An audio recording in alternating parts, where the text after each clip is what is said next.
नमस्कार दोस्तों, मैं doctor Sheikh Zaid, profit from मिच प्रयागराज से। फ्रेंड्स, मेरी प्रॉफिट की जर्नी स्टार्ट हुई जुलाई 2020 से। 2020 से पहले मेरा इन्वेस्टमेंट यूजुअली म्यूचुअल फंड या कभी कभार किसी किसी ने टिप दे दी उसके हिसाब से हुआ करता था। बट मैं कंफ्यूज था कि मैं खरीद क्यों रहा हूँ, क्यों बेच रहा हूँ, मुझे नहीं पता था। किसी के टिप पे, किसी और के भरोसे करता था। बट 2020 जुलाई में मैंने प्रॉफिट फैमिली को ज्वाइन किया एंड 2020 के एंड तक जब मेरा वर्कशॉप खत्म हुआ, तब तक मुझे ये तो पता था कि मैं क्यों किसी कंपनी में इन्वेस्ट कर रहा हूँ। और आज जब मैं पिछले 4-5 क्वार्टर के जो एक्सरसाइजेज है उसको जब मैंने ज्वाइन किया, तो उसके बाद अब मुझे ये मालूम है कि मैं उस कंपनी में बना रहना चाहता हूँ, कब तक बना रहना चाहता हूँ और क्यों बना रहना चाहता हूँ। तो ये थी मेरी स्टॉक मार्केट की जर्नी अभी तक। और चलिए, आज हम जिस कंपनी के बारे में बात कर रहे हैं 9 मंथ श्रृंखला में, उससे हम आपका इंट्रोडक्शन कराते हैं।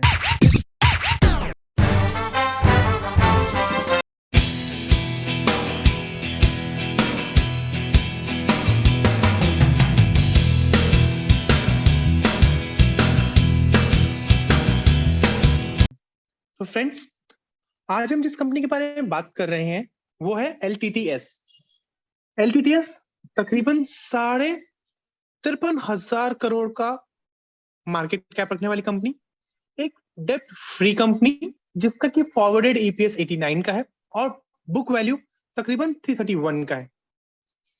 ये वो कंपनी है जिसने अपने इन्वेस्टर्स का 5 साल में 1 लाख का 7 लाख किया। Right friends?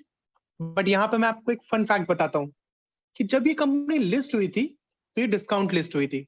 राइट? तो चलिए जानते हैं इस LTTS के बारे में कि फ्रेंड्स ये किस सेक्टर को बिलोंग करती है। तो ये करती है internet and software service sector को बिलोंग। अगर हम internet and software service sector के बारे में बात करें तो इंडिया में तकरीबन 18 कंपनीज है जो इस सेक्टर में लिस्टेड है। और इन 18 कंपनीज का market cap almost 1 lakh crore का है। और इस मार्केट कैप का भी जो मेजर ऑफ शेयर अराउंड 55% का LTTS से आता है। Right friends? अगर हम इस सेक्टर की लिस्टेड कंपनीज की सेल्स की बात करें तो 2021 में इन लिस्टेड कंपनीज ने तकरीबन 7,500 करोड़ का सेल्स किया।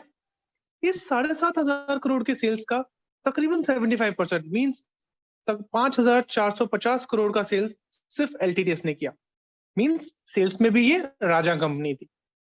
अगर हम इसी तरह से इस लिस्टेड कंपनीज के प्रॉफिट के बारे में बात करें तो 2021 में लिस्टेड कंपनीज ने इस सेक्टर के लिस्टेड कंपनीज ने तकरीबन 1200 करोड़ का प्रॉफिट किया। और इस 1200 करोड़ के प्रॉफिट में से आधी से ज्यादा प्रॉफिट LTTS का हिस्सा था।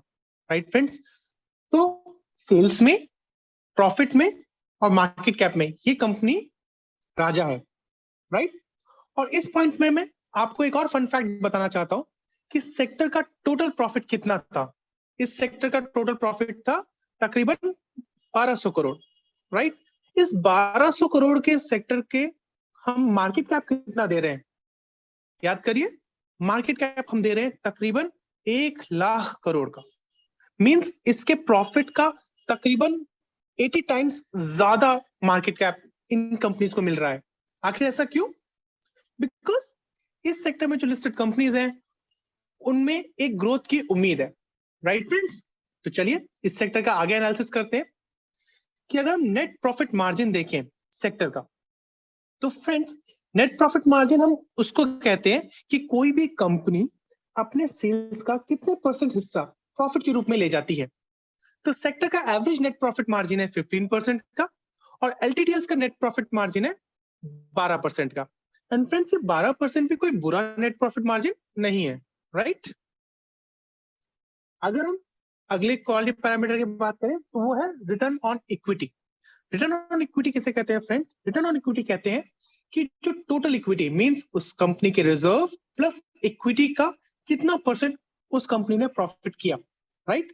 तो सेक्टर का एवरेज रिटर्न ऑन इक्विटी है 14% का और एलटीटीएस का है 19% का, राइट। अगली क्वालिटी पैरामीटर के बारे में बात करें तो नेक्स्ट क्वालिटी पैरामीटर है return on paid up equity, means ROPE। इसका मतलब क्या होता है फ्रेंड्स कि कंपनी अपने इक्विटी मतलब प्रोमोटर्स ने जितने रुपए लगा के उस कंपनी को स्टार्ट किया था उससे कितना गुना ज्यादा उसने प्रॉफिट किया। तो सेक्टर का ROPE है 5 टाइम्स का और एलटीटीएस का ROPE है तकरीबन 32, मींस कंपनी ने अपने इक्विटी का तकरीबन 32 गुना ज्यादा प्रॉफिट लास्ट ईयर किया, राइट फ्रेंड्स। इसी तरह हम अगले क्वालिटी पैरामीटर की बात करें तो नेक्स्ट क्वालिटी पैरामीटर होता है ICR। ICR मतलब इंटरेस्ट कवरेज रेशियो, मींस अपने इंटरेस्ट का वो कंपनी कितने अच्छे से अपने इंटरेस्ट को कवर कर रही है, मींस उसके डेप्ट को कितने अच्छे से कवर कर रही है।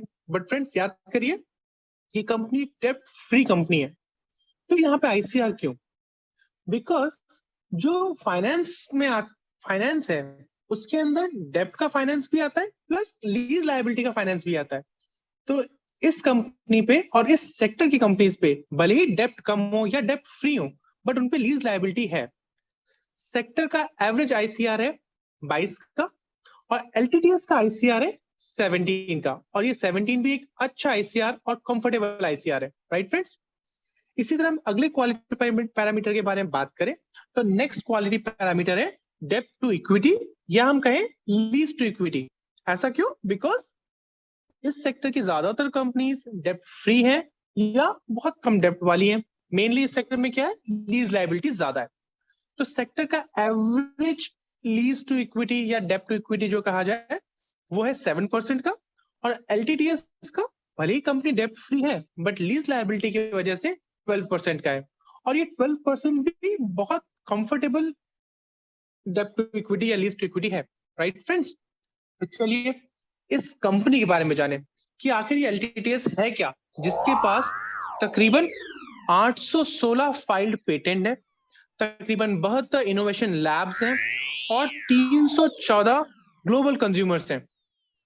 तो एलटीटीएस के बारे में हम ये जानते हैं कि एलटीटीएस एलएनटी ग्रुप की एक सब्सिडरी है जो कि 2009 में एलएनटी इंटीग्रेटेड इंजीनियरिंग सर्विसेज के रूप में शुरू हुई, और जब 2013 में एलटी का स्प्लिट हुआ 9 वर्टिकल्स और 6 सब्सिडरीज में, तो उसमें से एक निकल के आई एलटीटीएस, और ये एलटीटीएस 2016 में इंडियन मार्केट में लिस्ट हुई। और अगर हम इसके बारे में जाने कि ये आखिर करती क्या है, तो एलटीटीएस का मेन काम क्या है, इंजीनियरिंग रिसर्च एंड डेवलपमेंट का, राइट फ्रेंड्स। तो ER&D में ये किस किस में काम करती है, ये कंसल्टेंसी, डिजाइनिंग, डेवलपमेंट और टेस्टिंग सर्विसेज प्रोवाइड करती है डिफरेंट सेक्टर्स को। और ये किन सेक्टर्स को ये सर्विसेज प्रोवाइड करती है, ये मेनली प्रोवाइड करती है ट्रांसपोर्टेशन में फ्रेंड्स हमारे पास क्या आते हैं, जैसे aerospace sector, automotive, rail transport, trucks end of highway vehicles को। इसी तरह से ये अगला सेक्टर जो सर्विस करती है वो है टेलीकॉम एंड हाईटेक में हमारे पास क्या आते हैं, telecommunication, consumer electronics, media and entertainment, इन सब सेक्टर्स में। इसके अलावा ये इंडस्ट्रियल प्रोडक्ट को सपोर्ट करती है। इंडस्ट्रियल प्रोडक्ट में क्या आता है, जैसे मशीनिंग टूल्स, रिन्यूएबल एनर्जी और पावर इलेक्ट्रॉनिक्स वगैरह में काम करती है। और नेक्स्ट प्रोसेस इंडस्ट्री या प्लांट इंजीनियरिंग, मींस ये प्लांट लगाने में कंपनीज को मदद करती है। और लास्ट मेडिकल डिवाइसेस के बनाने में, उनके डायग्नोस्टिक डिवाइसेस, सर्जिकल डिवाइसेस और पेशेंट मोबिलिटी डिवाइसेस में अपना सर्विस प्रोवाइड करती है। और अगर इन सभी सेक्टर्स में अगर हम रेवेन्यू के बारे में बात करें तो सबसे बड़ा रेवेन्यू जो कंपनी को आता है वो ट्रांसपोर्टेशन सेक्टर से आता है। ट्रांसपोर्टेशन से तकरीबन 31% का रेवेन्यू जनरेट करती है। और 9 मंथ के अगर हम ग्रोथ के बारे में बात करें तो 9 मंथ का ग्रोथ ट्रांसपोर्टेशन से आने वाले रेवेन्यू में तकरीबन 21% का रहा, राइट फ्रेंड्स। तो ये तो रहा डिफरेंट सेक्टर्स जहां से इस कंपनी को रेवेन्यू आता है। बट हम ये देखें कि कौन कौन से देश इसके रेवेन्यू में पार्ट करते हैं। तो अगर हम इसका जियोग्राफिकल रेवेन्यू डिस्ट्रीब्यूशन देखें तो सबसे ज्यादा रेवेन्यू जो जनरेट हो रहा है वो नॉर्थ अमेरिका से हो रहा है, और भारत से भी तकरीबन 14% का रेवेन्यू जनरेट हो रहा है। और ये कंपनी का मेन फोकस जो अभी है वो है EACV, means electronic autonomous connected vehicle में, 5G में, मेडिकल टेक में, AI एंड डिजिटल प्रोडक्ट्स में, और डिजिटल मैन्युफैक्चरिंग एंड सस्टेनेबिलिटी में। राइट फ्रेंड्स, तो चलिए, अगर हमारे पास ये कंपनी है तो इस कंपनी में हमारे साथ साथ के शेयर होल्डर्स हैं कौन, या फिर अगर हम इस कंपनी में इन्वेस्ट करने जा रहे हैं तो उससे पहले इस कंपनी में इन्वेस्टर्स हैं कौन, ये देखते हैं। तो अगर हम देखें कि 74% के प्रोमोटर होल्डिंग के अलावा मेजॉरिटी ऑफ हिस्सा बड़े बड़े इन्वेस्टर्स का है, जिसमें कि म्यूचुअल फंड्स और एफपीआईज का है। एफपीआईज ने पिछले 5 सालों में अपना स्टेक तकरीबन 2.5 गुना 4% से 10% कर लिया, और इसी तरह म्यूचुअल फंड्स ने अपना स्टेक 2% से 6% कर लिया। एफपीआईज ने 4% से 10% और म्यूचुअल फंड ने 2% से 6% कर लिया। फ्रेंड्स, यहाँ पे एक बहुत अच्छा डेटा हमको देख निकलता आ रहा है कि जैसे हम सुनते हैं कि अगर प्रोमोटर्स अपनी होल्डिंग बेच रहे हैं तो वो कंपनी डूबने वाली है या वो कंपनी के शेयर प्राइस गिर जाएंगे। राइट फ्रेंड्स, बट यहाँ पे हम देखते हैं कि प्रोमोटर्स ने अपना स्टेक कम किया, बट इस स्टेक को लिया किसने? इस स्टेक को लेने के लिए एफपीआईज और म्यूचुअल फंड्स बैठे हुए थे और उन्होंने इस स्टेक को आपस अपने में बांट लिया। राइट फ्रेंड्स, तो यहाँ पे प्राइस घटने के बजाय बढ़ता ही गया। राइट फ्रेंड्स, तो अगर कंपनी के फंडामेंटल अच्छे हैं तो भले ही प्रोमोटर्स उसमें से अपना स्टेक बेच रहे हैं, वो फंडामेंटल उस कंपनी के प्राइस को सपोर्ट करेंगे। राइट, दैट इज व्हाई हमें फंडामेंटल्स को जानना जरूरी है। ठीक, तो चलिए इस कंपनी के फंडामेंटल्स के बारे में जाने। तो सबसे पहले हिस्टोरिकल ट्रेंड को देखते हैं। हिस्टोरिकल ट्रेंड में क्या देखते हैं कि सेल्स और प्रॉफिट में आखिर कंपनी ने लास्ट कुछ सालों में क्या किया। तो फ्रेंड्स, हमने ये देखा कि 2016 से लेकर 2021 मींस पिछले 5 सालों में तकरीबन 12% के सीएजीआर से कंपनी ने अपना सेल्स 1.75 टाइम्स किया।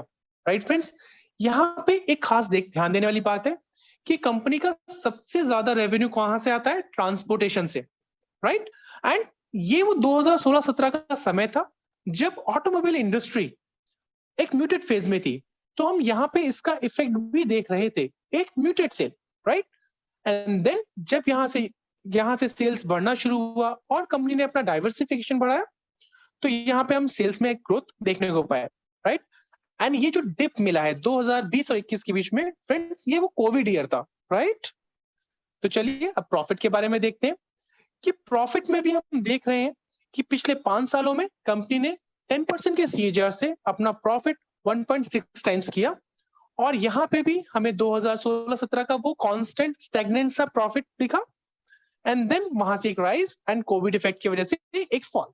राइट, तो ये तो रहा पास्ट कि पिछले कुछ सालों में कंपनी ने ऐसा किया, बट वो अभी क्या कर रही है उसको देखने के लिए हम देखते हैं करंट ट्रेंड। करंट ट्रेंड को अगर हम देखें तो रेवेन्यू पिछले साल कंपनी ने रेवेन्यू में -3% का फॉल दिखाया, -3% फॉल रहा, बट क्वार्टर 1 में 17% का ग्रोथ, H1 में 20% का ग्रोथ, और 9 मंथ में इसने 20% का ग्रोथ रेवेन्यू में दिया।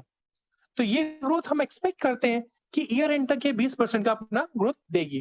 राइट फ्रेंड्स, इसी तरह हम प्रॉफिट को देखें तो प्रॉफिट भी ईयर एंड लास्ट ईयर 19% का डिप्रिशिएशन था प्रॉफिट में, इसी तरह बट क्वार्टर 1 में 84% का ग्रोथ मिला जो कि लो बेस की वजह से, फिर H1 में 58% का ग्रोथ मिला, 9 मंथ में हमें 48% का ग्रोथ मिला, और हम ये एक्सपेक्ट कर सकते हैं कि ईयर एंड आते आते तकरीबन 40% प्रॉफिट में ग्रोथ हमें देखने को मिले।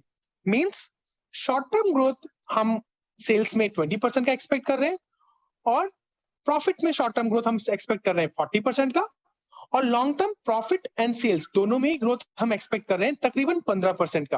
राइट फ्रेंड्स, ये 15% का ग्रोथ क्यों एक्सपेक्ट कर रहे हैं?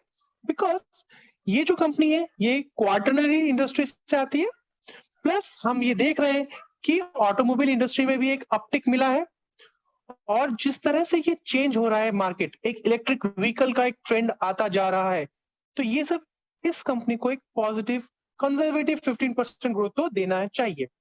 राइट फ्रेंड्स, तो चलिए इस सेल्स ग्रोथ का अगर हम फ्यूचर एक्सपेक्ट करें तो फ्यूचर में क्या इफेक्ट आएगा सेल्स एंड प्रॉफिट ग्रोथ का, तो हम 2022 में एक्सपेक्ट कर रहे हैं कि कंपनी तकरीबन 6,500 करोड़ का रेवेन्यू जनरेट करेगी, जो कि अपना लाइफ टाइम हाई रेवेन्यू होगा, राइट फ्रेंड्स। और 2030 आते आते ये कंपनी तकरीबन 20,000 करोड़ का रेवेन्यू कर रही होगी। इसी तरह से हम प्रॉफिट देखें तो प्रॉफिट भी तकरीबन 950 करोड़ का प्रॉफिट करेगी 2022 में, जो कि एक लाइफ टाइम हाई प्रॉफिट की एक्सपेक्टेशन है। और 2030 आते आते ये कंपनी तकरीबन 2800 करोड़ 2850 करोड़ का प्रॉफिट कर रही होगी, राइट फ्रेंड्स। अगर हम ईपीएस को देखें तो 2022 का हमारा एक्सपेक्टेड ईपीएस 89 का है और 2030 तक हम एक्सपेक्ट करते हैं कि ईपीएस 271 का रहे। इसी ईपीएस के हिसाब से अगर हम फेयर वैल्यू कंपनी की निकालें तो 2022 की जो फेयर वैल्यू है वो निकल के आती है तकरीबन 1773 रुपए और 2030 की फेयर वैल्यू निकल के आती है तकरीबन 5,500 रुपए। बट फ्रेंड्स यहाँ पे ध्यान देने वाली बात है कि इतनी हाई ग्रोथ, इतना फ्यूचरिस्टिक कंपनी वो रेयरली अपने फेयर वैल्यू पे आएगी, राइट। अगर वो रेयरली अपने फेयर वैल्यू पे आएगी तो हमें आखिर बाय करना कहाँ चाहिए। तो चलिए इसके लिए हम चार्ट्स देखते हैं। तो चार्ट में हम देख रहे हैं कि कंपनी जब लिस्ट हुई थी, याद है ना, डिस्काउंट पे लिस्ट हुई थी। तो कंपनी जो लिस्ट हुई थी डिस्काउंट पे, उसके बाद तकरीबन 1 साल तक कंपनी ने मूवमेंट नहीं दिखाया। बट जब एक बार इसने ब्रेकआउट दिया अपना, तो वहां से एक अच्छा प्राइस उसने रेज किया एंड देन फिर ये स्टेगनेंट फेज में आ गई, राइट फ्रेंड्स। बट एक बार जब फिर से इसने ब्रेकआउट दिया तो इसने ये अपने 1 लाख का 7 लाख करके रुपए दिखाया, राइट। अब ये कंपनी एक अच्छी तरह से चल चुकी है। हम ये देख रहे हैं यहाँ पे एक फॉल रहा, बट ये फॉल एक करेक्शन फेज हो सकता है। हम अगर ये कंपनी तकरीबन 4100 के आसपास मिले तो वहां से इसको अकोमोडेट करना शुरू कर सकते हैं। तो तकरीबन 3,350 से लेकर 4100 एक अच्छा बाइंग रेंज आ सकता है। बट फ्रेंड्स यहाँ पे ध्यान देने वाली बात क्या है कि कंपनी ने अपना मंथली लो तोड़ने वाली है। तो जो लोग एसआईपी कर रहे हैं वो एसआईपी करना शुरू कर सकते हैं, राइट। और जो बाइंग लेवल है हमारा वो क्या है, 3,050 से लेके 4100 का बाइंग लेवल। और इस तरह की कंपनी को अपने पोर्टफोलियो में हम 2 से 3% एलोकेट कर सकते हैं। बट फ्रेंड्स यहाँ पे एक और चीज ध्यान देने वाली बात है कि हम टाटा एलेक्सी को भी ऑलमोस्ट इसी सेक्टर में काम करते हुए देख रहे हैं। मतलब वो भी एआई पे काम कर रहा है, वो भी ऑटोमेशन पे काम कर रहा है, राइट। तो ये दोनों कंपनी का एक जैसा होने की वजह से कहीं ऐसा ना हो कि हम दोनों को मिला के बहुत ज्यादा स्टेक इसमें ले लें। तो यहाँ पे हमको थोड़ा बैलेंस करना चाहिए, राइट। तो फ्रेंड्स बाइंग लेवल 4100 का और हमारा इसका टारगेट होना चाहिए तकरीबन 10,300 का, राइट। 10,300 से पहले हम प्रॉफिट बुकिंग नहीं करेंगे, okay. Thank you friends. And ये प्रेजेंटेशन एक एजुकेशनल पर्पस के लिए था। And thank you so much मुझे सुनने के लिए। And thank you Piyush sir हमें ये सिखाने के लिए और हमें कॉन्फिडेंस देने के लिए इन्वेस्टिंग में। Thank you so much.